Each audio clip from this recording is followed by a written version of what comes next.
Hi, my name is Danny Allie, and I want you to be a part of the United States Coaches Association.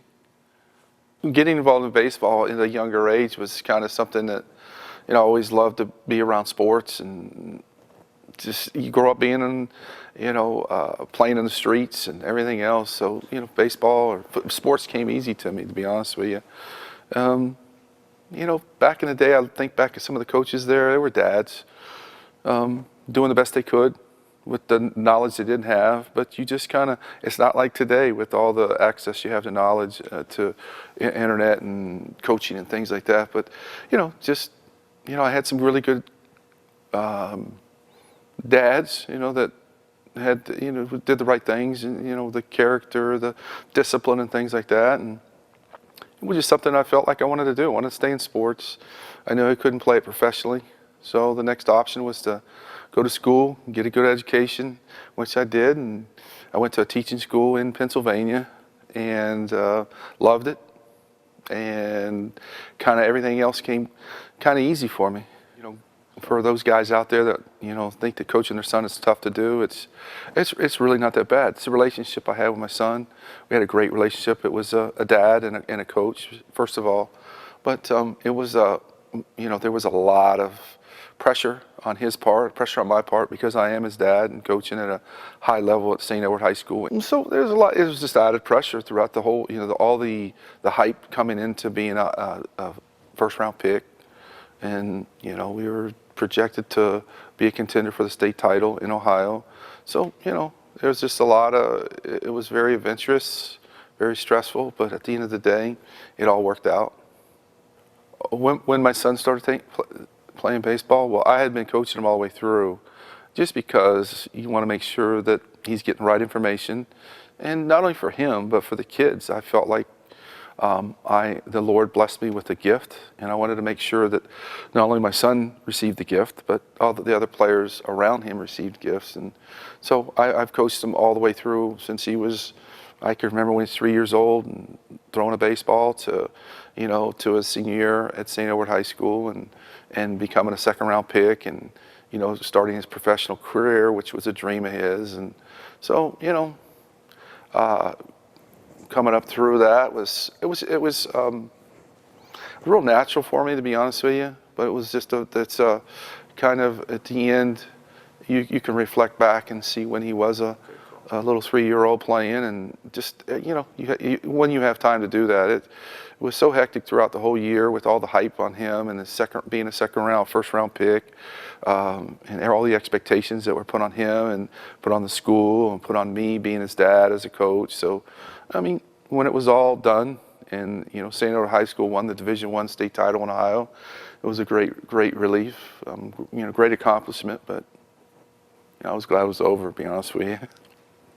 But it was a great pressure for you. Oh yeah, there was a lot of pressure on me, just not only because of him, but I had another. Our catcher was a high draft pick, and I have kids that are at Division I colleges. So all that, there's a lot of pressure there because. Expectations. I always tell my players that not only do you have high expectations on yourself, but I have high expectations on myself and on this program, and I have high expectations of everybody in the program. So, you just got to make sure you meet those expectations, and there's a lot of pressure to that.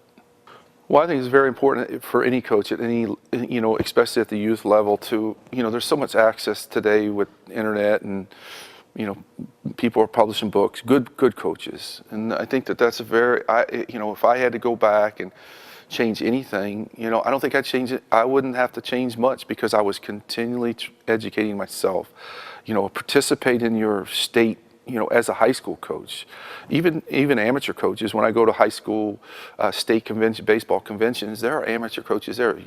They're allowed to come to those. There's just so much access for coaches, and I think that they should get as much access, get as much information, and try to be the best you can possibly be, because I'm continually learning. I go to the state baseball conventions every year. I'll go to the national one again this year. It's in Tennessee. So I'm continually trying to make myself better, and not only as a person, but as a coach. And I think a lot of coaches miss that. I think they continue the old school, and everything's changing. Kids are changing. You can't coach kids today like you did years ago. You're kidding yourself. It's just it's not going to happen. Oh, there's just so much for these kids to do now with the games, the Wii's, all the new technology out there. These kids they lose their focus. You have to really hone them in on goals, having objectives, and you really got to work at that. If I had to go back and do one thing in my educational career from college, I would get more into the psychology part of it, because I think you really have to be. Not only do you have to be a mentor, you have to be a good leader, you have to have all those qualities, but you have to be a good psychologist, because these kids have so many problems today. It doesn't just happen on the field. I have to deal with this past year, 3 of our mothers in our program had cancer, had breast cancer. I had to deal with that. I had one of the kids' fathers passed away. So you have to learn to deal with that. You have to learn to, reach out and help them out and take care of that situation. The dangerous dads are the guys that just try to shoot from the hip and go out and coach where they were brought up, and good or bad, more bad than good. It's just not the way to do it. They have one objective, and that's to make sure their little Johnny plays every inning or bats third or fourth, and it's really unfair to the team, and they're very selfish, and I think it's very dangerous out there. They wonder why they get themselves in trouble because of lack of education. Get educated, be prepared, and there's so much access out there to get the right information. So there's just so much information, and they need to. There should be, in my opinion, there should be a process in line to. If you want to be a youth coach, you need to do this, this, and this. In my opinion, a lot of people ask me, what about the journey? What about, your son became the person that he is? How did that happen? Well, it's a lot of hard work. It's a lot of due diligent work. It's working from the inside out. He just grew up around baseball all his life. That's what he wanted to do. He did play football his freshman year in high school. He wanted to do that, and he did very well at it. But he saw where his for lack of better words, where his bread was going to be buttered. He knew baseball was going to be his ultimate future and ultimate dream, and so he was an easy student because he was such a hard worker, and he had that vision, he had the goals, and I'm not saying it was easy all the way through, but because there are bumps in the road, and he had a couple injuries, nothing major, but as far as the journey, I wouldn't do anything different. And I would just say to parents and dads that want to coach their sons is enjoy it, embrace the moments that you have. And, now he's in Bradenton, Florida, living his dream, as he says. And I'm in Valley City, Ohio, and continue my business, which is an indoor baseball facility, living my dream, basically. I do what I love to do, and that's teach, coach, mentor, and I go to the next guy. Who's going to be the next Stetson Allie? That's the big question in Ohio. I don't know, but I got I'm looking forward to it. I had a really good high school coach. He was a coach of character. He played under Dick Hauser, who was at Florida State. Dick Hauser was a big league coach, and obviously successful at Florida State. So he had a good mentor. So he carried that down. And I look back at some of the traits that I got from him in character and discipline and working hard and all those things. I can look back and say he's one of those guys. And I was fortunate to be under John Hart, the general manager of the Cleveland Indians, when they were in their prime. So he had some great moments with the teaching moments to me. I had a great college coach, football coach. He was my position coach at Edinboro University. He was my defensive back coach. He was just a great man, and he taught me a lot of the things that I know today. So when you're growing up and you want to be a coach, You need to learn to embrace the good and the bad and the ugly, and take the good. That's what I tell my players all the time, is every day's a new day, and you learn, and you have to learn from the good, the bad, and the ugly. And so, that's basically what I did. I just took the good and said, that's what I want to be, and the bad, I learned from that. So you need to really pay attention to that as a young, aspiring coach. You need to pay attention to the good things that you learned and when you were coming up, and then try to get that into your philosophy. And it's worked for me. I have a little saying, you practice like you play, and you play like you practice. And that, and I take that in coaching. I bring it every day. They know that I bring it every day. I'm not going to give them 50%. I'm not going to give them 75%. Every day they see coach bring in 110%. I believe everybody has 120% of capability. So if I'm going to do that, I'm going to give you 120. My expectation on you is 120. Nothing more, nothing less, just bring it. And so I think that intensity in practice, focus in practice, and taken at the end of each practice, and my kids will tell you, at the end of each practice, we talk about a word. You can sit there and say all you want to a young man about commitment, about passion, about loyalty. Those words are used, but do they really understand those words?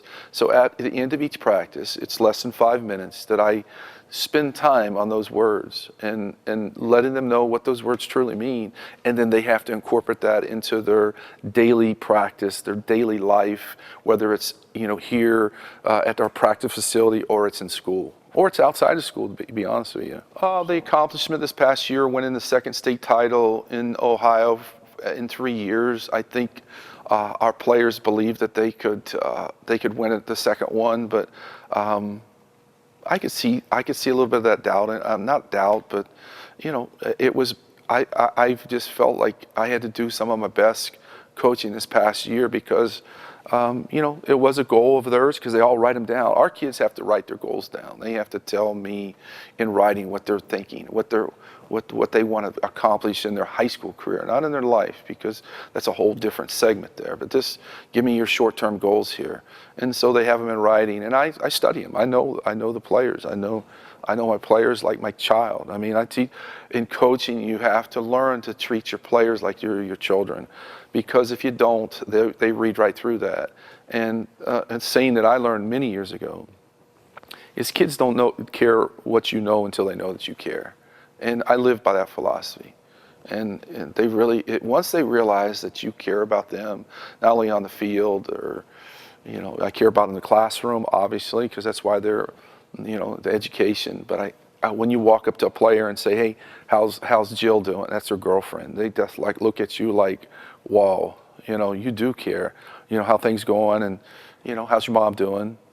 I heard your dad, sick, and they're going, how do you know that, coach? Hey, I'm a coach. I'm like another father to you. So they open their doors to you, and you open the doors for them, and there it goes, and so it goes back to the philosophy. Kids don't care how much you know until they know that you care. They'll play hard for you. Once they know that you care, you got them. You reel them in, and it's a great moment. If there's one thing I'd like for them to remember about me is that I'm a passionate guy, and that I'm fair. Everybody's the same. We don't have a whole lot of team rules, but the rules apply to the Johnny Damons of the world that I coached back in the days, the A.J. Przinskis of the world. They'll tell you that all the rules apply. Danny Maselli was a great player. He's 12 years in the big leagues. His junior year, he made a mistake, and he had to pay for that mistake because it didn't matter. He was our number one pitcher, and he did something that was out of character, and he had to pay for that. And I didn't crucify him. We came back the next year, and he was under a contract with me. He and I knew that it wasn't open to anybody but he and I, and he followed the contract, and the rest is history. He was a free agent pick with the Kansas City Royals, got traded to the Pirates, and spent 13 years in the big leagues. The one thing that I would want my players to remember of me, or when they, they're doing the shop talk somewhere, and I would want them to say, hey, Coach Allie, he's a passionate guy. He works hard. He's fair. He's fair to everybody. He treats everybody the same. And that's a tremendous compliment, because a lot of that's not done today. There's political favors. There's favoritism everywhere. And I don't do political favors. I play the best 9 guys. Guys have their roles, and that doesn't mean they're going to stay that way, because some guys get better and some guys struggle at times. But they know the main objective in the level that I coach at, which is in high school, is to win. That's the objective. And you're not going to win by showing favoritism. Plus, it goes back to your players. When the players lose the respect for you, that you're a political person, you've lost respect. That effect. The kids really don't know what passion is. What is passion? Is every day, not in baseball, but in life and work. The way you go to work. If you don't have a passion for work, you're not going to have a job. It's just not going to work. I think a lot of times I get asked, where do you start, Coach? Where do you get to the level that you're at? There was just so much. I just think that you have to educate yourself. You have to get involved. USCA is a great opportunity to get the right information and educate yourself. It's not rocket scientist stuff. It's just, you have to be, if you want to coach, you want to be around children, and you want to be influential, you want to be a mentor to them, then you need to go through the steps to be able to do that. And there's just so much resources today, and I'm big, on participating in state things, participate in local events, and USCA is going to be able to offer you that. So get involved. I would like to say one important thing for dads out there that want to become coaches, and coaches like myself, we should be obligated to get with USCA and bond together and help these people that are going to be working with the future children. We need to make sure that we do our due diligence to make sure that they have the right information and the correct information to get this done. They're the future, and we have an obligation. I realize that I have an obligation. God gave me a gift, and I have that obligation to pass it on to the younger coaches of this generation. And I'm willing to do that. I want to do that. I feel obligated to do that, and I want to see more Stetson Allies, Johnny Damons. I want to see those guys, and I think we're obligated to do that. Yeah, coaches can contribute by just coming to the website or the USCA and getting involved. And we all are obligated to make sure that these coaches of the future, these young fathers or individuals, because in my business, I have young guys that come to me all the time and want to coach our youth teams, and I have to make sure that they're up and up, and I have to educate them, to be honest with you. But if you go to USCA now.org, there's one avenue right there that we can educate these young guys and young gals or whoever. I'm just speaking from baseball, but baseball terms, but it's for everybody. I mean, we need to if we want things to get better, we gotta get together and make it better, and we can do that by education. Why USCA?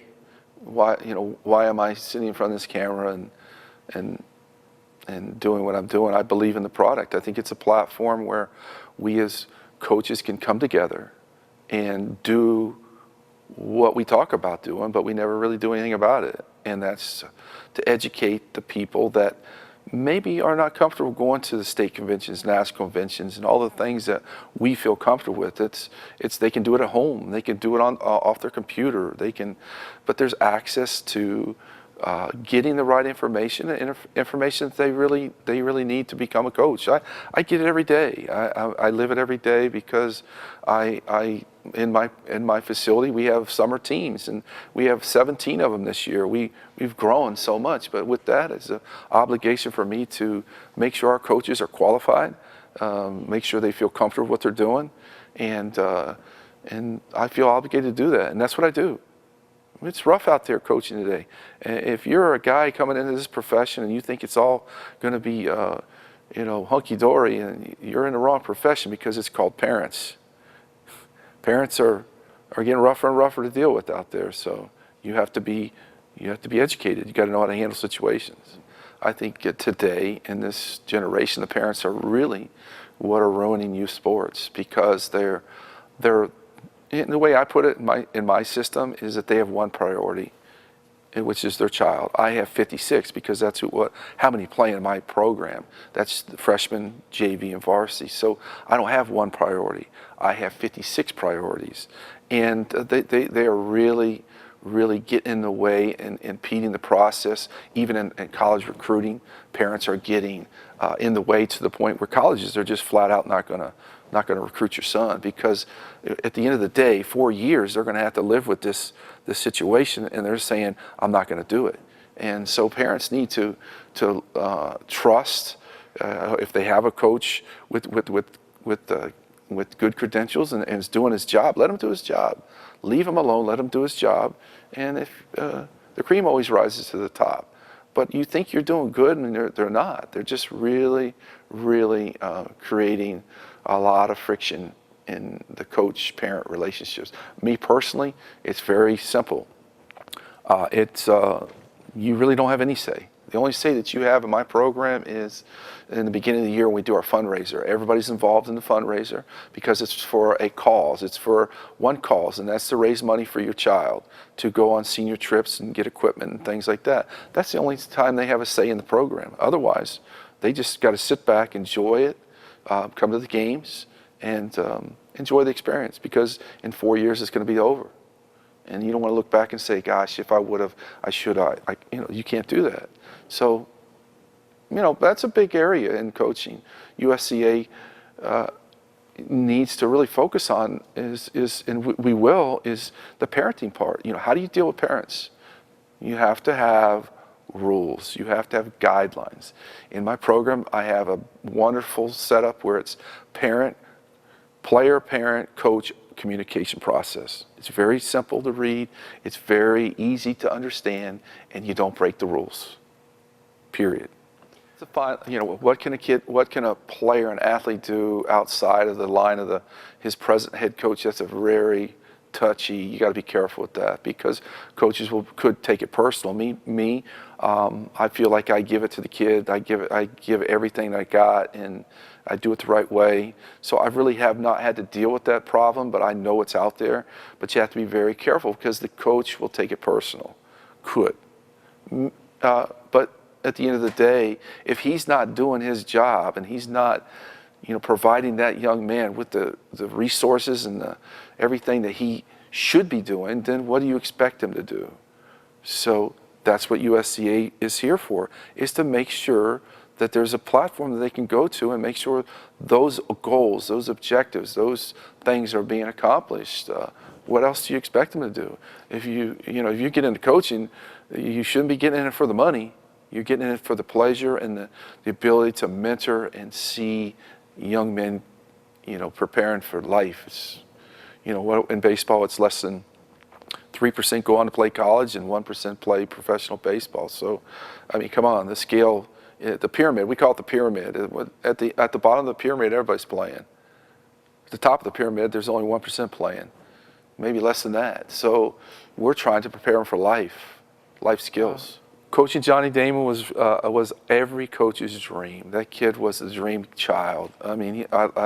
We're very tight today as we were when I coached him.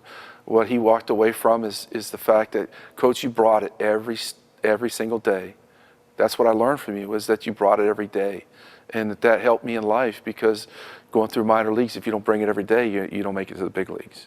So you have to bring it every day. So he's a unique one. I've had so many of them in the big leagues, but I think the thing that they bring is the fact that you have to show up every day, and you got to bring your best every day.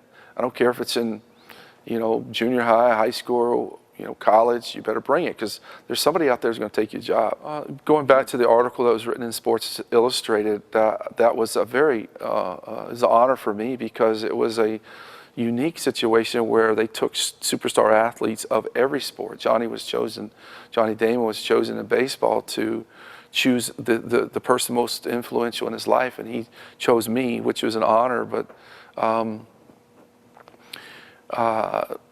you know, I look back at that. I look back, and I think Johnny is just a, you know, he used to say all the time, Coach, you know, wish everybody had the opportunity to be around you long enough, because your skills are off the charts, because you don't teach guys just how to play baseball. You teach guys how to understand life, the life skills, the preparation for the next level, whatever that may be. Whether it's college, for me it was pro. He goes, quite frankly, Coach, you know, I was more prepared than anybody out there. And he reported rookie ball. He says, I was so far ahead of those guys in rookie ball, it was not even funny. So, you know, those type of things. What three things that really stick out to all the guys that had success? I think work ethics is number one. They tremendous work ethics. You know, their passion for whatever they were doing, their sport, the baseball, obviously, because I coach baseball, passion. And just, you know, not the fear of failure, but their goals. This is what they want to do. They write them down. Coach, I want to play professional baseball, but you know, they live those goals. They know what it takes. That's what my job is to do, is to make sure that they stay on that path to their goals, and you know, going out and you know, going to parties and all that other stuff. You're off the yellow brick road, and that's what I always tell them. You know, my job is like, you know, Wizard of Oz. I'm supposed to keep you on the yellow brick road, because your promised land is going to be whatever you've written down, whether it's college baseball, professional baseball. So I have to make sure you get back on that road, because you get off the road, you may get lost in the woods. And so that's the fun part for me, was just keeping them on the yellow brick road, keeping them true to themselves, true to their goals, and making sure that they are able to reach those goals. Because there's so much out there, especially today. There's so many distractions, and if you don't keep a tight rein on your players, you're not going to have a whole lot of fun as a coach, and you're not going to have a whole lot of success. To get in contact with me, that's fine. You know, I'd love to talk to anybody, but pbsacademy.net is our academy website, and it's Premier Baseball Academy is where I work. I think that at the end of the day, I look at what I want to see better in my sport is I want to see fathers, young men, young women that want to coach, to go out there and educate yourself. Be educated. Don't jump into this thing that thinking it's you know, coaching's this, you know, wonderful hunky-dory occupation. It's not. It's a lot of fun, but when you're educated and you do things the right way, you communicate, you're informative, and you have knowledge, skill knowledge, you have development knowledge. There's a lot involved in coaching, and I think that with this, the USCA is going to formulate a platform that you can go to, and I think that that's what irritates me the most in today's society, is these people jump into this profession thinking, oh, now they can call me coach. Well, you know, then you understand that what's involved in it, and the kids see right through you, and you know, you've done a disservice to the kids. I'll never do that. I'll never. I'm constantly, today I'm 52 years old, been coaching 32 years, and I want to learn. I'm going to a clinic in Toledo, Ohio in about 2 weeks, and I want to get better at what I'm doing. This example is in my bunting techniques that I have. I have 2 sound bunting techniques, and I've learned a third one. I've learned that there's one that I think is better, and I give my guys choices. This is A, B, and C. You do the one you like, and one you feel the most comfortable with, and you know, I'm not going to tell you to use B or C. You do what gets the job done. So I'm constantly educating myself, trying to make myself better. And if you think you're pretty good, get better. Of the many things that I like about USCA, is that I like the platform that allows the good coaches. They allow the coaches that believe that they have something to contribute to beginning coaches, novice coaches, or coaches that want to become better coaches, get involved with USCA. It's a great platform for you to do that. I'm excited about it because instead of sitting here talking about it and getting irritated about it, because I live in it. I mean, I go out and I'm coaching in the youth baseball world right now. I coach every summer. I have a U11 team this summer.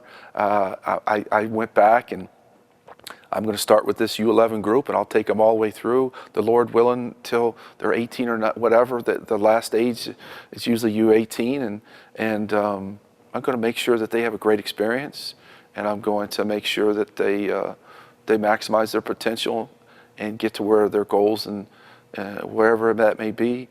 But I'm out there seeing the horror stories of youth baseball, and quite frankly, I'm not going to sit back and just keep watching it happen. Let's put our foot down and say, hey, this is what needs to be done. And USCA is a vehicle or platform or whatever you want to call it to get it done. And you guys out there and gals out there that have, stories and things to contribute, let's get it done. Let's make it happen.